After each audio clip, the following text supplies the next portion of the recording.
এই মুহূর্তে চোখ রাখবো ময়ূখ ভবনের সামনে। ডিওয়াইএফআই নেতা কলতান দাশগুপ্তর জেল মুক্তি আজই, এবং তাকে ঘিরে যে ছবি দেখতে পাচ্ছি, উচ্ছ্বাস ডিওয়াইএফআই কর্মীদের মধ্যে, সিপিআইএম যুব নেতাদের মধ্যে আমরা দেখতে পাচ্ছি। রয়েছেন সৃজন ভট্টাচার্য, রয়েছেন অন্যান্য নেতারাও ময়ূখ ভবনের সামনে। একদিকে যেরকম জমায়েত শুরু হয়েছিল, অন্যদিকে কলতান দাশগুপ্ত, যাকে গতকালই জামিন দেওয়া হয়েছে।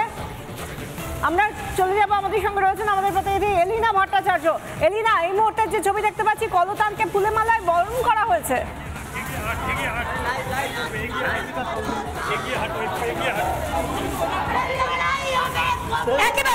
একেবারে বিষয়টা তুমি দেখতে পাচ্ছ, কলতান দাশগুপ্ত তাকে এই মুহূর্তে গাড়িতে দেওয়া হয়েছে ফুলের মালায়।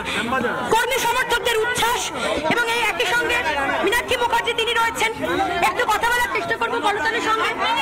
কলতান দা জামিন পেয়েছেন আরজি করে অডিও ক্লিপ মামলায়, আপনাকে গ্রেফতার করা হয়েছিল, কি বলবেন কলতান দা? এদিকে একটু কি বলবেন কলতান দা? এটা একটা ষড়যন্ত্র ঘটনা ঘটেছিল, পুলিশ এই ষড়যন্ত্র করেই আসছে। এই সমস্ত ধরনের ষড়যন্ত্রের বিরুদ্ধেই লড়াই চালাতে হবে। যে প্রশ্ন উঠেছে, ওই রাজনৈতিক নেতা যিনি আপনার অভিযোগ এইভাবে বলেছেন, যেটা আপনার বলা, সেটা তিনি কিভাবে পেলেন? এই প্রশ্ন আমারও আছে, আমি এখনো সেই প্রশ্নের জবাব পাইনি। চক্রান্ত এই ধরনের কাজ কেন করেছে সেটা আমি একেবারে তুমি শুনতে পাচ্ছ। বিষয়টা আমরা এতক্ষণ কথা বললাম কলতান দাশগুপ্তের সঙ্গে। এখানে স্লোগান উঠছে, লাল আবির নিয়ে উচ্ছ্বাস বাম কর্মী সমর্থকদের। এই মুহূর্তে কলতান দাশগুপ্ত তাকে গাড়িতে বসানো হলো, জামিন পেয়েছেন তিনি। অডিও ক্লিপ মামলায় হাইকোর্ট তাকে জামিন দিয়েছে। যে অডিও ক্লিপ ভাইরাল করা হয়েছিল, এবং তারপরে আমরা যেটা দেখেছিলাম যে বিচারপতি প্রশ্ন তুলেছিলেন যে এই অডিও ক্লিপ যে কলতান দাশগুপ্তেরই, সেটা কিভাবে প্রমাণিত হলো? এই অডিও ক্লিপ কিভাবে ওই রাজনৈতিক নেতার কাছে পৌঁছলো? কিভাবে এবার তিনি ভাইরাল করলেন এই অডিও? সেই সমস্ত বিষয়ে প্রশ্ন যখন উঠলো, তারই মধ্যে গতকাল জামিন পেয়েছেন তিনি এই অডিও ক্লিপ মামলাতে। এবং এই মুহূর্তে তুমি বিধাননগর কোর্টের সামনে উচ্ছ্বাসটা দেখতে পাচ্ছ বাম কর্মী সমর্থকদের। তারা স্লোগানিং দিচ্ছেন, লাল আবির উড়িয়ে, একই সঙ্গে ফুলের মালায় সমর্থন দেওয়া হচ্ছে কলতান দাশগুপ্তকে। যে অডিও ক্লিপ মামলায় ধন্যবাদ এলিনা।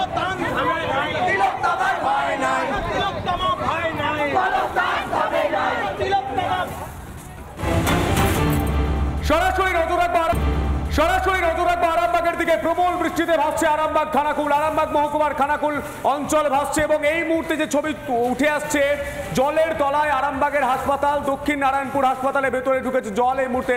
সেই ছবি রিপাবলিক বাংলায়।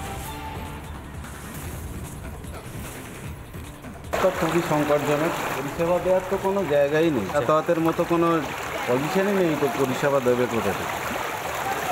পুরোটাই পরিষেবা ব্যাহত।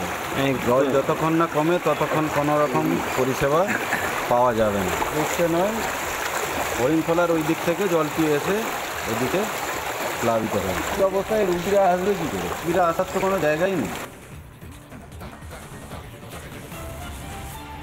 এর পাশাপাশি আরামবাগ থেকে সরাসরি আমরা নজর রাখবো ঘাটালের দিকে। টানা বৃষ্টিতে জলমগ্ন ঘাটাল, প্লাবিত ঘাটালে বেশ কিছু এলাকা, বিঘের পর বিঘে চাষের জমি জলের তলায়, সেই ছবি দেখতে পাচ্ছেন।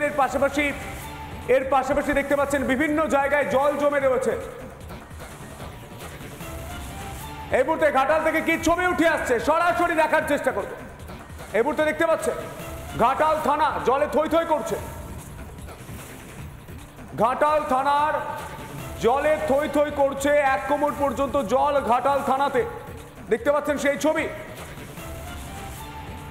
বাড়ছে নদীর জলস্তর। ঘাটাল থেকে খানাকুল সর্বত্র একই ছবি। খুবই অসুবিধার মধ্যে আছি,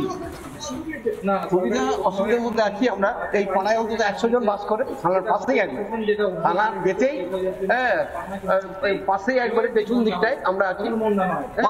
পানীয় জল, সরকারি ত্রাণ পাচ্ছেন? কিচ্ছু না, কোনো কিচ্ছু নেই। এমনকি নৌকোর যে ব্যবস্থাটা, আমরা যে পেরাবো, আমাদেরকে সাঁতারে দিয়ে খাবার জল জোগাড় সঞ্চয় করতে হচ্ছে। খাবার জলের প্রচন্ড অসুবিধা। আমার 70 বছর বয়স, আমাকে এই জল আনতে যেতে হয়। এই বয়সে কি সম্ভব বলুন? একটা খাবার জল পাচ্ছি না আমরা, এমন অবস্থা। অবস্থা, খুব কঠিন অবস্থা।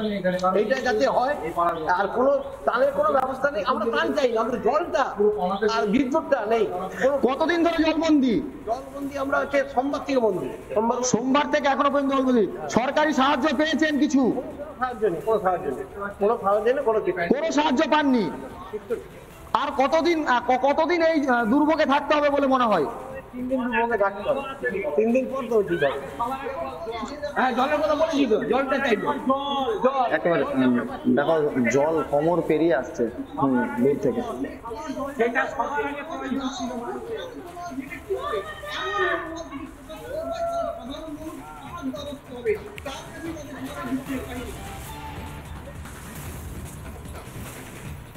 এই মুহূর্তে দুই ছবি আমরা দেখতে পাচ্ছি। ঘাটাল থানার ছবি দেখতে পাচ্ছেন, জলমগ্ন ঘাটাল থানা, অন্যদিকে জলের তলায় আরামবাগের হাসপাতাল।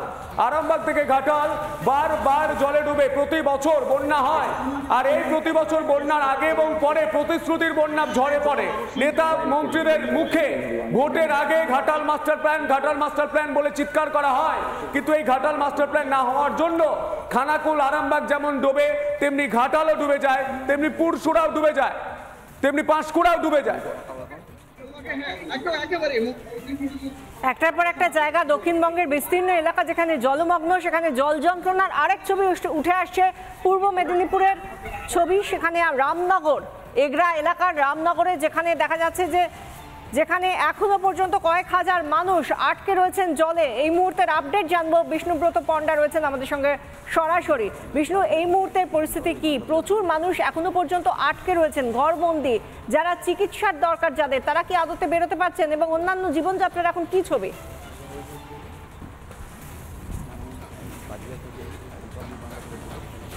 দেখো, পূর্ব মেদিনীপুরের যে চিত্রটা তোমাকে দেখাবো, বিশেষ করে পূর্ব মেদিনীপুর জেলা আমি আছি এই মুহূর্তে রামনগর ও এগরা বিধানসভায় কার্যত জলবন্দী। আমি সেই ছবিটা দেখানোর চেষ্টা করি। তুমি আমার নিচে দেখতে পাচ্ছ, প্যান্ট তুলে কিন্তু আমাকে কার্যত হাঁটতে হচ্ছে। গোটা একটা আস্ত বাড়ি, তার বাড়ির সামনে যেন মনে হচ্ছে পুকুর, রাস্তাঘাট। এটা তো এখন জলের শেষ প্রান্ত রয়েছে। আমরা যদি আর একটু ভিতরের দিকে দেখাই, সেখানেও কিন্তু জলের অবস্থা ভয়ঙ্কর থেকে ভয়ঙ্কর চিত্র। আমি একটা ঘরের ছবি দেখানোর চেষ্টা করব। তুমি দেখতে পাচ্ছ ঘরের উঠান পর্যন্ত দল দাঁড়িয়ে আছেন মানুষ, তারা কিন্তু বেরোতে পাচ্ছেন না।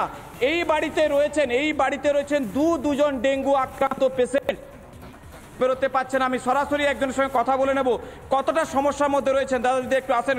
তুই দেখতে পাচ্ছ বাড়ির বারান্দা উঠান পর্যন্ত জল, তারা কি অবস্থা এই মুহূর্তে? খুবই জটিল অবস্থায় রয়েছে। এরকম 3-4 দিন ধরে ঘর থেকে বেরোনোই যাচ্ছে না, চতুর্দিকের চারপাশে জল। কি করবো আমরা এখন কিছুই বুঝতে পারছি। আপনার ঘরে তো দুজন পেশেন্ট রয়েছে, কি করবো? ডাক্তারের কাছে নিয়ে যাওয়ার মতো সম্ভাবনা নেই। আমরা বাইরে থেকে গিয়ে যতটুকু ওষুধ নিয়ে আসছি সেটাই চলছে আর কি। জল কি খাবার জল কি পাওয়া যাচ্ছে? খাবার জল বাইরে থেকে প্যাকেট নিয়ে আসছি, আর যতটুকু এখান থেকে ছিল খাচ্ছে। সরকারি আধিকারিক কেউ এখনো আসেন। কি দাবি? গতকাল তো মুখ্যমন্ত্রী পূর্ব জেলায় এসেছিলেন, রামনগরে আছে। কতজন লোক এক মুহূর্তে এফেক্টেড হয়েছেন এই জায়গায়? আমাদের গ্রামে মিনিমাম 1200 লোক এই জলমগ্ন এলাকায় বন্দী হয়ে আছে। তো আমরা বাইরে ঠিকঠাক বেরোতে পারছি না, ঘরে এরকম বন্দী হয়ে আছি। অসুখ বিসুখ ঠিক মতন পাচ্ছেন? পরিষেবা কিছুই পাচ্ছি না। পরিষেবা পাচ্ছেন না? অসুখ রোগীকে নিয়ে কি করছেন এখন? আমরা নিজেরা গিয়ে বাইরে থেকে ওষুধ নিয়ে আসছি, এটাই আর কি। এই মুহূর্তে আছেন। আর এই মুহূর্তে জল কি নামার কোনো সম্ভাবনা রয়েছে? সম্ভাবনা নেই। নিজে আপনি বলছিলেন তৃণমূলের কাজ করে। আমরা তৃণমূলের সক্রিয় কর্মী। তো সরকারের কাছে আমাদের একটাই দাবি, প্রতি বছর এরকম জল আসে, বন্যার জল আসে, যাতে বন্যার জলটা না আসে সেই ব্যবস্থা করলে আমরা খুব খুশি হই। কি করলে সুবিধা হয় বলে মনে হয়? পাশেই আমাদের সুবর্ণরেখা নদী থেকে জল আসে, সে পাশে একটা বড় বাঁধ দিলে, আর সামনে আমাদের উড়িষ্যা কোস্টাল ক্যানাল আছে, ক্যানালটাও জরাজীর্ণ, পরিষ্কার নেই। ক্যানালটা পরিষ্কার করে সেখানে জল কিছু। আপনি তো তৃণমূল করেন, তৃণমূলে কোনো কেউ মানে কাজের কোনো খামতি থাকছে বলে মনে হচ্ছে আপনাদের সরকারে? কাজের কোনো খামতি নেই, কিন্তু আমাদের একটাই বছরে কাজ তৃণমূল। বৌদি যদি একটু আসেন, বৌদি একটু কথা বলুন, আসুন। এই জলটা যাতে না জমে, না বন্যা যদি না আসে, এইটা ব্যবস্থাগুলো খুব ভালো। তুমি দেখতে পাচ্ছ, আর একটু মন্দিরের ছবি দেখায়, বাড়ির পাশে একটা মন্দির রয়েছে, সেটা তো প্রায় ডুবি ঘরের একতলা, মানে এই যে তলা, এটা প্রায় কার্যত বারান্দা। আমরা যদি হাঁটু জল বলা হয় তাহলেও কম বলা হচ্ছে, এবং ডেঙ্গু আক্রান্ত রোগী তারাও পরিষেবা পাচ্ছেন না, এমনকি পানীয় জল পর্যন্ত পাওয়া যাচ্ছে না, কিনে খেতে হচ্ছে। এই গেল পূর্ব মেদিনীপুরের এগরার ছবিটা।